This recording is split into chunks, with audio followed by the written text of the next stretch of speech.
Konten kali ini aku akan membahas salah seorang pemain yang bisa dibilang adalah salah seorang pemain Muslim terbesar yang pernah ada di dalam sepak bola, yaitu Mohamed Salah. Setelah nama seorang Zinedine Zidane, pesepak bola beragama Muslim tidak banyak lagi ditemukan gitu loh. Namun muncul seorang pemain bernama Mohamed Salah berasal dari Mesir, yang mana pemain ini yang awalnya itu di underestimate oleh pemain-pemain lawan sebelum karirnya itu diangkat oleh Jurgen Klopp. Nah, kalau kita cerita dari awal mulanya Salah ini dikenal sebagai seorang pemain adalah puncaknya adalah pada saat dia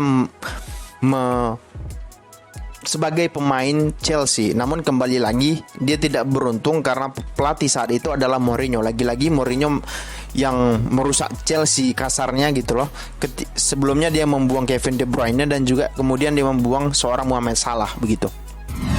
Nah, kemudian Mohamed Salah malang melintang di sepak bola Eropa begitu. Kemudian dia berlabuhlah di sebuah klub bernama Fiorentina. Di Fiorentina namanya tidak begitu terdengar karena memang Fiorentina ya bukan klub yang disukain oleh media, dalam artian bukan klub yang sering diberitakan oleh media. Namun permainannya cukup bagus. Dengan salah satu kelebihan Mohamed Salah ini adalah sprintnya yang cukup kencang gitu. Tidak banyak pemain yang memiliki sprint yang kencang, salah satunya adalah Mohamed Salah. Namun walaupun begitu dia cukup memiliki finishing yang cukup bagus begitu. Maka dari itu dia setelah dari Fiorentina dia pindahlah ke AS Roma. Nah, di AS Roma namanya semakin melejit karena AS Roma itu cukup terkenal di dunia maupun di Eropa ataupun di Italia lah begitu kasarnya. Nah, ketika di AS Roma dia memang tidak sehebat ketika di Liverpool, namun dia sudah menunjukkan bahwasanya dia akan menjadi pemain top di masa yang akan datang. Nah, ketika itu Jurgen Klopp sedang mencari pemain yang bisa mencetak gol, sedang mencari pemain yang bisa dribbling, yang tidak membutuhkan banyak peluang untuk mencetak gol. Pilihannya itu jatuhlah kepada seorang Mohamed Salah. Di musim pertamanya Mohamed Salah itu di Liverpool itu menggemparkan Liga Inggris begitu. Bukan apa-apa, di musim pertamanya atau 2 musim pertamanya dia mungkin sudah mencetak lebih dari 50 gol gitu loh, yang mana dia mengantongi Manchester City di Liga Inggris maupun di Liga Champions begitu. Nah, selanjutnya ketika dia bergabung dengan Liverpool, permainan Liverpool itu dimulailah era baru Liverpool dengan seorang pelatih bernama Jurgen Klopp, yang mana dia memiliki kiper yang bagus juga dari AS Roma yaitu Alisson Becker.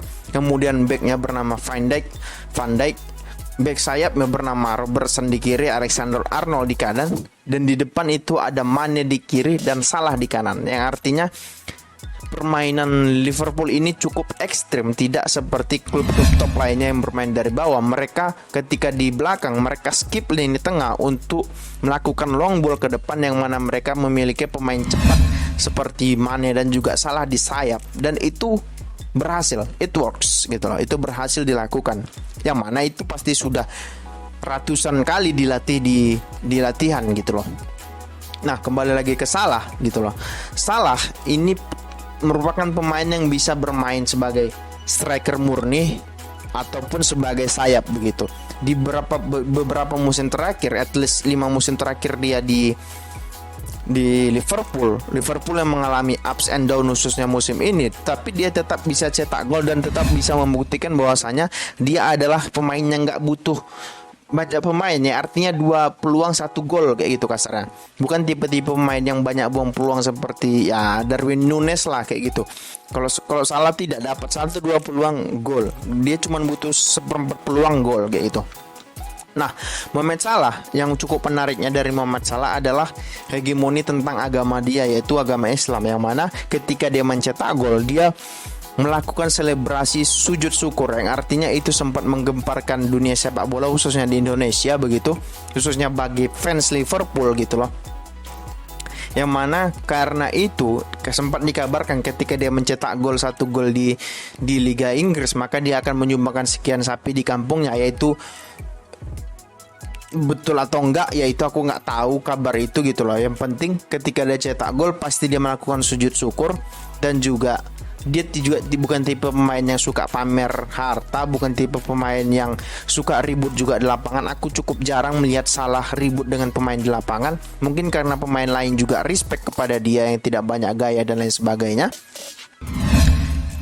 Dan Salah adalah tipe pemain, tipe winger yang masuk ke dalam, bukan hanya tipe pemain yang menyisir pinggir lapangan gitu loh. Artinya dia sering melakukan kombinasi dengan striker ataupun dia sering dribbling masuk ke dalam untuk mencetak gol melalui placing gitu loh. Dan kalau menurutku pribadi, Salah ini permainan itu agak kaku, dalam artian badannya itu tidak selentur ya. Tidak selentur ya, kalau Messi terlalu jauh ya. Ya mungkin Messi lah, tidak selentur Messi gitu loh. Dia kaku, cuman pergerakan itu pula lah yang membuat lawan itu sulit untuk menebak kemana arah bola yang akan diarahkan oleh seorang Mohamed Salah gitu. Kemudian hal yang lain yang menurutku cukup menarik dari Mohamed Salah adalah insting golnya gitu loh. Bisa dilihat Liverpool berapa musim terakhir ups and down, tapi Mohamed Salah tetap menjadi top skor di Liga Inggris gitu loh. Artinya tiap musim dia mencetak rata-rata 20 gol begitu di per musimnya 5 tahun dia di Liga Inggris. Ini juga membuktikan bahwasanya ini pemain bukan pemain kaleng-kaleng, ini pemain bukan pemain sembarangan, pemain yang jarang kita dengar dari Mesir gitu loh. Bukan sebuah negara yang kental dengan sepak bola, cuman melahirkan seorang pemain bernama Mohamed Salah yang memiliki kualitas di atas rata-rata pemain lainnya begitu. Oke, itu dulu terkait dengan Mohamed Salah. Semoga kalian terhibur dan ciao.